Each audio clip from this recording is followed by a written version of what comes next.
Hi hello friends, എല്ലാവർക്കും എൻ്റെ പുതിയൊരു വീട്ടിലോട്ട് വീണ്ടും സ്വാഗതം. അപ്പോൾ ഇന്ന് ഞങ്ങൾ രാവിലെ പോകുന്നത് നേരെ കൃപാസനത്തിലോട്ടാണ്. നമ്മുടെ കലവൂർ ആലപ്പുഴ കഴിഞ്ഞിട്ട് കൃപാസനത്തിലോട്ടാണ് പോകുന്നത്. അപ്പോൾ ഞങ്ങൾക്ക് രാവിലെ ഒന്ന് വണ്ടി കിട്ടിയത് 6:30 സത്യം പറഞ്ഞാൽ ഇപ്പം പകൽ കൂടുതലും രാത്രി കുറവാണ് ഫ്രണ്ട്സ്. എന്നുവെച്ചാൽ ഒരു 5-5:30 കഴിയുമ്പോഴത്തേക്കും നമ്മുടെ നേരമൊക്കെ നല്ലപോലെ വെളുത്ത് ഞങ്ങളിവിടെ 6 മണിയാകുമ്പോൾ നല്ല പകൽ പോലെ ഞങ്ങൾക്ക് തോന്നാറ്. രാവിലെ എന്നൊരു ഫീലിങ്ങേ ഇല്ല. കാക്കയെല്ലാം കിടന്ന് കൂവലും ചീറ്റലും. അങ്ങനെ ഞങ്ങൾ രാവിലെ 6:30ക്കുള്ള വണ്ടി ഞങ്ങൾക്ക് കിട്ടിയത്. അതിന് മുമ്പ് ഞങ്ങൾ വന്ന, പക്ഷേ ആ ബസ് ഞങ്ങൾക്ക് കിട്ടിയില്ല.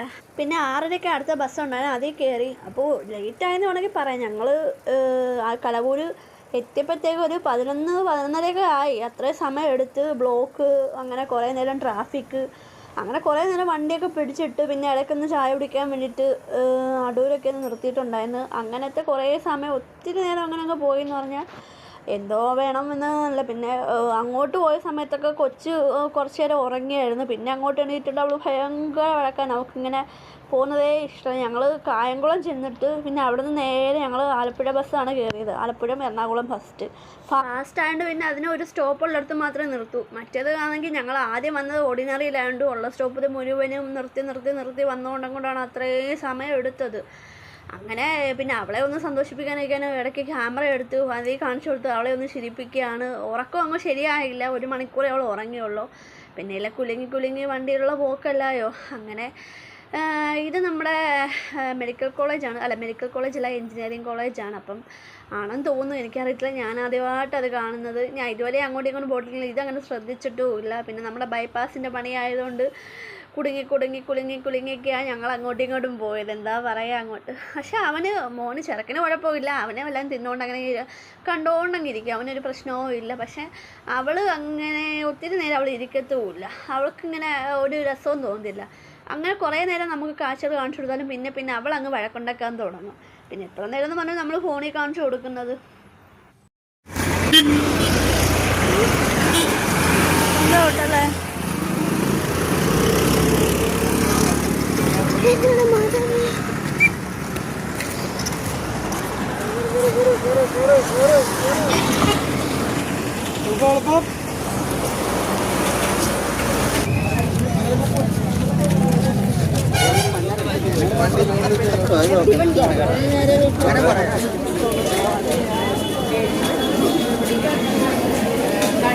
പല പരിശോധനകളും ചികിത്സകളും ചെയ്തെങ്കിലും അത് കൂടിയതല്ലാതെ ഒട്ടും കുറയാതെ നിന്നതിന്റെ വിഷയമാണ് മകൾ ആദ്യം സൂചിപ്പിക്കുന്നത്. എന്നാൽ ആ നാളുകളിൽ തന്നെ മറ്റൊരു വ്യക്തി മോളോട് കൃപാസനത്തിൽ ഉടമ്പടിയെടുക്ക്, മാതാവിന്റെ അരികിൽ നീ പ്രാർത്ഥിക്കുന്ന സൂചിപ്പിക്കുകയും ചെയ്യുന്നുണ്ട്. മാതാവിന്റെ അരികിൽ വരാൻ ആ ഒരു ഗുരു നാവിന്റെ അടിയിൽ ഉണ്ടായിരുന്നത് ബയോപ്സി ചെയ്യണമെന്ന് ഡോക്ടർമാർ പറഞ്ഞത്, അത് ഉടമ്പടി എടുത്ത് തൈലം പൂശി ഉപ്പ് ഉപയോഗിച്ച് പ്രാർത്ഥിച്ചതിന് ശേഷം 3-ാം ദിവസം ഒരു പാടുപോലും ഇല്ലാതെ പൂർണ്ണമായി സൗഖ്യപ്പെട്ടു എന്നാണ്. മകളുടെ ഒരു വാചകം സൂചിപ്പിച്ചത്, മാതാവ് മകളെ ഇവിടെ കൊണ്ടുവരുവാൻ വേണ്ടി ഒരു രോഗം കൊടുത്തുവെന്നാണ്. അങ്ങനെയല്ല, ഒരു രോഗത്തെ അമ്മ മാതാവിലൂടെ ഈശോ സൗഖ്യപ്പെടുത്തുന്നതാണത്. അമ്മ ഒരിക്കലും നമുക്ക് ദോഷമായിട്ടുള്ളത് തന്നുകൊണ്ട് നമ്മുടെ ജീവിതത്തെ ഭാരപ്പെടുത്തത്തില്ല. ഭാരമായിട്ടുള്ളത് എന്ത് ഉണ്ടെങ്കിൽ തന്നെയും അമ്മ അത് ഏറ്റെടുത്ത് നമുക്കത് ലഘൂകരിച്ചു തരും. അതുകൊണ്ട് മകളത് അങ്ങനെ കണക്കാക്കിയതിൽ കൂടിയും അത് ശരിക്കും അമ്മ മാതാവ് മരുന്നുകൊണ്ട് മാറാതിരുന്ന ഒരു രോഗത്തെ അമ്മയുടെ നേർച്ചവസ്തുക്കളുടെ വിശ്വാസപൂർവകമായ പ്രയോഗത്തിലൂടെ സൗഖ്യപ്പെടുത്തിയതാണ് മകൾ അട്ടാരയിൽ സാക്ഷ്യപ്പെടുത്തുന്നത്.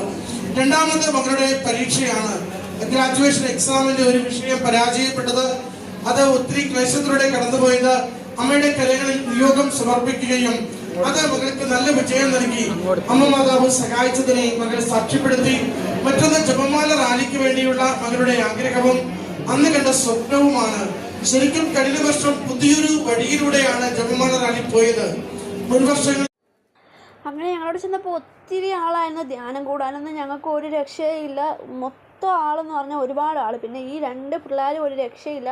വഴക്കുണ്ടാക്കാൻ അങ്ങ് തുടങ്ങി. അവനിങ്ങനെ ആൾ തിങ്ങിക്കൂടി നിൽക്കുന്ന അവനിഷ്ടവും അല്ല. അവനന്നേരം മാറി നിൽക്കും. അവന് ഇങ്ങനെ ഫ്രീ ആയിട്ട് നിൽക്കണം, അതവന് വേണ്ടത്. പിന്നെ അവസാനം അവിടെ കണ്ട് മാതാവിനെ അവിടെ കണ്ട് ഉമ്മ കൊടുത്ത് പിന്നെ അവിടെ പോയി ഞങ്ങൾ കുറച്ച് നേരം ഞങ്ങൾക്ക് പ്രാർത്ഥിക്കാൻ പറ്റില്ല, ഒരുപാട് നേരം ഇരിക്കാൻ പറ്റില്ല. ഒത്തിരി ആളെന്ന് പറഞ്ഞാൽ ഭയങ്കര ആളായിരുന്നു. അതുമല്ല ഈ ഒരുപാട് ആളെ കണ്ടുകൊണ്ടാണ് കൊച്ചിനും അങ്ങ് ഭയങ്കര വഴക്കായിരുന്നു. അവളവിടെ കിടന്നങ്ങ് കരഞ്ഞ്. ഞങ്ങൾ പിന്നെ വെളിയിൽ വന്ന് വെള്ളമൊക്കെ വാങ്ങിച്ചു കൊടുത്ത് പിന്നെ ഞങ്ങൾ ഫുഡൊക്കെ കഴിച്ച ശേഷമാണ് തിരിച്ച് അവിടുന്ന് പോകുന്നത്. അവിടുന്ന് പോകുമ്പോൾ ഏതാണ്ട് ഞങ്ങൾ അവിടുന്ന് തിരിക്കുമ്പോൾ ഒരു 2:30-3 മണി കഴിഞ്ഞിട്ടുണ്ട്. അത്ര സമയം എടുത്ത്. അതിന് ഇങ്ങോട്ട് വരുന്ന വഴിക്ക് എനിക്ക് സീറ്റ് കിട്ടില്ല. ഞാൻ നിന്നാണ് വന്നത്. അവർക്ക് രണ്ടുപേർക്കും സീറ്റ് കിട്ടി. നമ്മുടെ ആലപ്പുഴ വരെ ഉള്ളതാണ് ആ ബസ്. അപ്പോൾ ആലപ്പുഴ വരെ ഞാൻ നിന്നാണ് വന്നത്.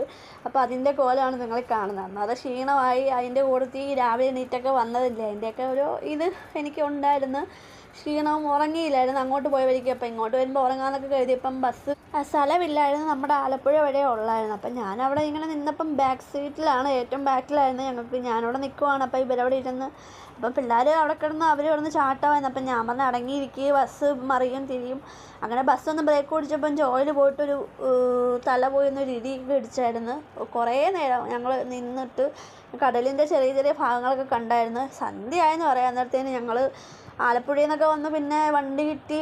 അതും ഞങ്ങൾ വീണ്ടും 2 വണ്ടീനെ കയറേണ്ടി വന്നു. ആലപ്പുഴയിൽ നിന്ന് കായംകുളം വരെ ഒരു ബസ്. കായംകുളത്തു നിന്നാണ് വീണ്ടും ഞങ്ങൾ രാത്രിയിൽ പാതിരാത്രിയായി വീടെത്തിയപ്പോഴത്തേനും. എന്താവും നമ്മുടെ കലവൂര് കൃപാസനം എന്നുള്ളത് അതൊരു ചെറിയൊരു ധ്യാനകേന്ദ്രം മാത്രമല്ല, ഭയങ്കര അത്ഭുതങ്ങൾ നടക്കുന്ന ഒരു മാതാവിൻ്റെ ഒരു ഇതും കൂടെയാണ്. അവിടെ ചെന്ന് നമ്മൾ ഉടമ്പടി എടുത്ത് പ്രാർത്ഥിച്ചു കഴിഞ്ഞാൽ അത് നമുക്ക് സാധിക്കും. പക്ഷേ കറക്റ്റായിട്ട് നമ്മളെ പ്രാർത്ഥനയിൽ ഉൾക്കൊള്ളണം. മാസം മാസം നമ്മളവിടെ ചെല്ലണം, ഉടമ്പടി പുതുക്കണം. അങ്ങനെ നമ്മൾ കറക്റ്റായിട്ട് ആ രീതിയിൽ പ്രാർത്ഥിച്ചു പോയി നമ്മൾ എന്ത് നടക്കുന്നില്ല എന്ന് കരുതി അത് അവിടെ നടക്കും. അച്ചട്ടാടി ഞങ്ങൾ ഉടമ്പടി എടുക്കണമെന്ന് കരുതി, പക്ഷെ നടന്നില്ല. ഞങ്ങൾക്ക് അത്ര നല്ല തിരക്കായതുകൊണ്ടാണ്. പക്ഷേ ഇനി ഞങ്ങൾ ഒരു ദിവസം ഇപ്പം ഞങ്ങൾ പോയത് കുറേ ലേറ്റുമായി പോയി. പക്ഷേ ഇന്നിപ്പം കുറച്ചും കൂടെ രാവിലെ പോകണമെന്നുണ്ട്. രാവിലെ പോയിട്ട് അവിടെ ഉടമ്പടി എടുക്കണം, പ്രാർത്ഥിക്കണം. പക്ഷേ നല്ല അനുഭവമാണ് അവിടെ പോയി പ്രാർത്ഥിച്ച് കൊടുത്ത അനുഭവം കേൾക്കുമ്പോൾ തന്നെ, ഇതിൽ ഈ പറയുന്നത് കേൾക്കുമ്പോൾ തന്നെ നമുക്ക് വളരെ ഇതാ തോന്നുക. അത്രയ്ക്ക് അവർ ഒരുപാട് വട്ടം നീറ്റൊക്കെ എഴുതി പരീക്ഷ തോറ്റ ആളുകളുണ്ട്. അവർ പിന്നെ ഇവിടെ വന്ന് ഉടമ്പടി എടുത്ത് പ്രാർത്ഥിച്ച് നല്ലപോലെ പ്രാർത്ഥിച്ചൊരുങ്ങി പരീക്ഷ എഴുതിയപ്പോൾ അവർക്ക് നല്ല മാറ്റങ്ങളുണ്ടായ കാര്യം. അതൊക്കെ കേട്ടപ്പം ഒരു പ്രത്യേകതരം ഇല്ലാത്തൊരു അനുഭവമാണ്. അതുകൊണ്ടാണ് അവിടെ ഇങ്ങനെ ഇത്ര അധികം ജനങ്ങൾ തിങ്ങിക്കൂടുന്നതും ഒരുപാട് വരുന്നതും ഒക്കെ. അപ്പം ഏറ്റവും നല്ല കാര്യം എന്ന് വെച്ചാൽ അന്യമതത്തിൽ നിന്ന് വരെ ആൾക്കാർ വന്ന് അവിടെ വന്ന് പ്രാർത്ഥിക്കുക, അവരുടെ കാര്യങ്ങൾ നടക്കുന്നുണ്ടെന്ന് അവർ വിശ്വസിക്കുന്ന ആൾക്കാരാണ്. അപ്പം എല്ലാവരും ഈ ലോകത്തിൽ എവിടെ ഏത് ഭാഗത്തുള്ളവരാണെങ്കിലും ഒരു തവണയെങ്കിലും ഇതാണ് അവിടെ ചെന്ന് ഒന്ന് പ്രാർത്ഥിക്കുക, ഉടമ്പടി എടുക്കുക, നമ്മുടെ കാര്യങ്ങളെല്ലാം സാധിക്കും, നടക്കും. ഞാൻ ആ ഒരു കാര്യത്തിൽ നല്ലപോലെ വിശ്വാസമുള്ളതാണ്. ഞങ്ങൾ ആലപ്പുഴ വന്നപ്പോൾ ഏതാണ്ട് വൈകുന്നേരം ഒരു 5:05 ആയെന്ന് തോന്നുന്നു ആ സമയത്ത്. വന്നിട്ട് പിന്നെ ആലപ്പുഴയിൽ നിന്ന് കുറേ നേരം നിന്നിട്ടാണ് ഞങ്ങൾക്ക് കായംകുളം ബസ് ഇടുക. പക്ഷേ ഒറ്റ ബസ് ഉണ്ടെന്ന് പറഞ്ഞു ഞങ്ങളുടെ ഇങ്ങോട്ട് വരുന്നത്. പക്ഷേ അത് ഇന്നലെ എന്താണെന്ന് വെച്ചാൽ അത് ഇല്ലായിരുന്നു. ഞങ്ങൾ കുറേ നേരം നിന്നതിന് ശേഷമാണ് പിന്നെ ഞങ്ങൾ നേരിട്ടൊരു വണ്ടി കയറിയതും ഇങ്ങോട്ട് പോകുന്നതും ഒക്കെ. അതുകൊണ്ട് അവിടെ നിന്ന് ഞങ്ങൾക്ക് ആദ്യമേ ബാക്ക് സീറ്റ് കിട്ടി. ഞങ്ങളവിടെ ഇരുന്ന് പിന്നെ കുറച്ച് നേരമൊക്കെ ഇവള് കണ്ട അവളവിടെ കിടന്ന് ഭയങ്കര വഴക്കും പൊക്കാറൊക്കെയാണ്. അവൾക്ക് ഇഷ്ടമേ അല്ല ഇങ്ങനെ കുറേ നേരം ഇങ്ങനെ യാത്ര ചെയ്യുന്നത്, ഒന്നും അവൾക്ക് ഇഷ്ടമില്ല. അവൾക്കൊന്നാമത്തെ കാര്യം ഉറക്കം ശരിയായില്ല, കിടന്നില്ല, അങ്ങനെയൊക്കെയുള്ള കാര്യങ്ങളാണ്. പിന്നെ അതാണ് കുറേ നേരം എൻ്റെ അടുത്തിരുന്ന് കിടന്ന് ഞാൻ പാട്ടൊക്കെ പാടി ഉറക്കാനൊക്കെ നോക്കി. അങ്ങനെ കുറച്ച് നേരം ഒന്ന് ഉറങ്ങി. പിന്നെ അതിൻ്റെ ഇടയിൽ മഴയൊക്കെ ഉണ്ടായിരുന്നു. അങ്ങനെ ദൈവം സഹായിച്ച് നമ്മൾ പോയി. അതുപോലെ നമ്മൾ വീട്ടിൽ തിരിച്ചു പോവാണ്. അപ്പം ഓക്കെ, എന്താ പറയുക കൂട്ടുകാരെ, പോകാത്തവരെല്ലാവരും ഒന്ന് പോവുക. കൃപാസനം, കലവൂർ എല്ലാവരും പോയി പ്രാർത്ഥിക്കുക. നിങ്ങളുടെ നിയോഗങ്ങളൊക്കെ സാധിക്കും. Okay, God bless you and bye bye friends. ഇനിയും അടുത്ത നല്ല വീഡിയോസായിട്ട് വരാം. അച്ചാച്ചനപ്പം ഈ വീഡിയോ എടുത്തു. അപ്പോൾ ഒരാൾ താണ്ട ഒരു പോസായിട്ട് നോക്കുന്ന നോട്ടം കണ്ടില്ലേ, എന്തോ പപ്പ ഈ കാണിക്കുന്നത് എന്നുള്ള ഭാവത്തിലാണ് അവളെ നോട്ടം. ഓക്കെ, അപ്പോൾ എല്ലാവർക്കും നല്ലൊരു ദിവസം ആശംസിക്കുന്നു. എല്ലാവരും പോവുക, പ്രാർത്ഥിക്കുക. അപ്പോൾ ഓക്കെ, ബൈ ബൈ കൂട്ടുകാരെ.